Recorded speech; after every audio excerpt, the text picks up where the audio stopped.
All right, Banditos, listen up. It's your weekend heads up video. And it's Friday, November 8th. I've got you covered with everything you need to know to make the most of your weekend gaming in the First Descendant, so you don't have to panic at the last minute. Let's get into why this is all way more important than whatever else you're doing this weekend. First, I'll give you the lowdown on what's arrived with the weekend-only ETA-0 vendor. Then we'll dive into the latest updates and spy what's coming so you can stay one step ahead of the grind. Finally, we're talking reactor farms, and not just any reactor farms, but the ones you'll be kicking yourself for missing when the loot map resets. Let's do this.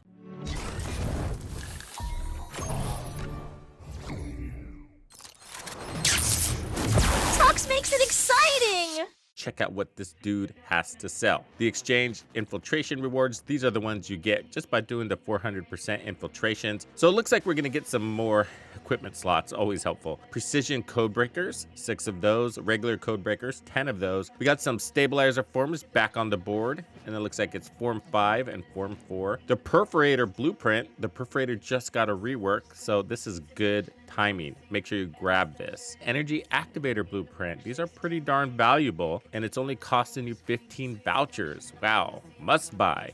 And look at this, not to hype everything, but this is a Peacemaker synthetic fiber blueprint. You can only get the parts for the Peacemaker by beating Gluttony. So this is a nice treat. And then you got the Wave of Light nanotube. Probably want to grab that because they are working around all the weapons to give them updates. I recommend, in fact, leveling up all your weapons in your downtime if you have a chance, because you never know. And Esimo's blueprint is here, and he is so much fun now. In fact, I have a build for him.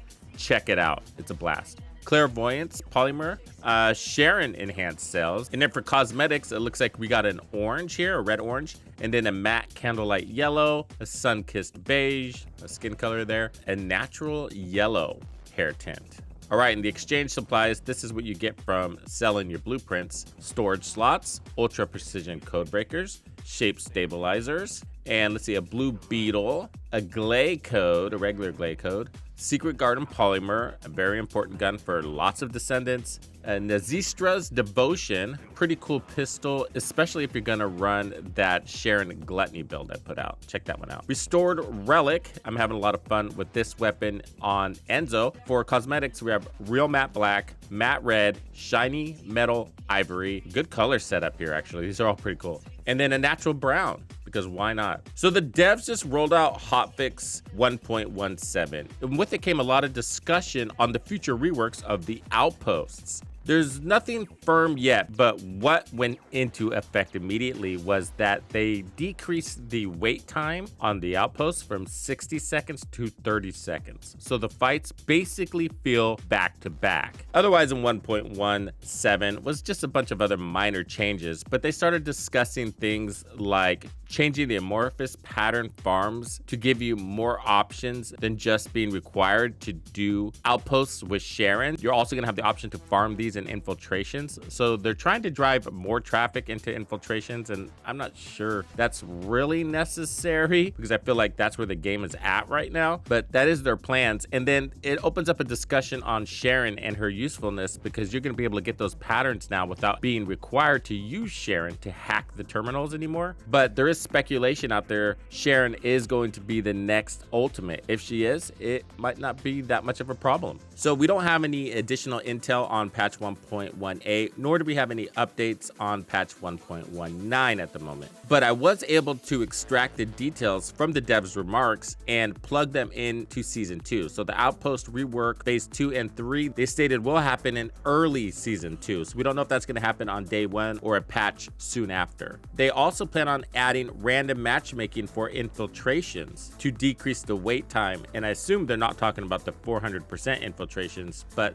the other ones, the 250% ones. I will continue to update this as we get more intel, and as usual, you can download this document using the link below. Featured reactor farms for the week. It wasn't the biggest week we've ever had. The one that's super hot is we got a double Eugen farm landing in the fortress in the defense line zone, and you're gonna want to farm the outpost there, which is also called the Volby Run. So that's gonna give you a non-attribute fusion, and it is lined up with impact rounds, but because of the new reactor system, the implant system, you don't really have have to worry about ammo now because you can equip any weapon to your reactor at a cost. But I do recommend putting on the Enduring Legacy because he's pretty darn good with that Deathstalker fight, and that's a great pair up for him. Fusion and cooldown is nice. You do want skill power because that's what drives his heals. Why this is so hot is because this is the assigned territory for Eugen's non-attribute fusion reactor. So you're gonna get less convoluted drops. And then you're also gonna wanna spend some time in the White Knight Gulch shipment base at the Outskirts mission. This is gonna drop fire and tech reactors, and that's great for Lepic and Essimo, both who do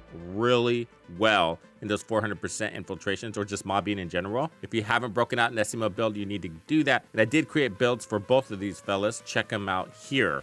Now, if you can, load up a secret garden on their reactors. They both benefit from that tech boost, and range and cooldown are pretty cool on both of those guys. And as a bonus, this zone is also assigned to Glaze non-attribute Dimension reactor, which also works for Volby. So you're farming for 4 different descendants there, and technically 5 if you throw in Jaber. All right, Weekend Warriors, get out there, get some. Thank you for hanging out with me. My name is Tuxedo Bandido. That's Tito Bandido. One and only. And this was another episode of The First Descendant. If you found this video helpful, subscribe, like, and turn on notifications to ensure you don't miss out on the fantastic experiences waiting for you in The First Descendant. And if you like videos like this, check out the one I have recommended for you right here. If you have anything you want to see covered, be sure to let me know in the comments below. And thank you to all the channel members and donors who make everything possible. Tux Nation wouldn't be without you. When you buy or download anything for The First Descendant, be sure to use Tux's creator code to support the channel. Easy peasy.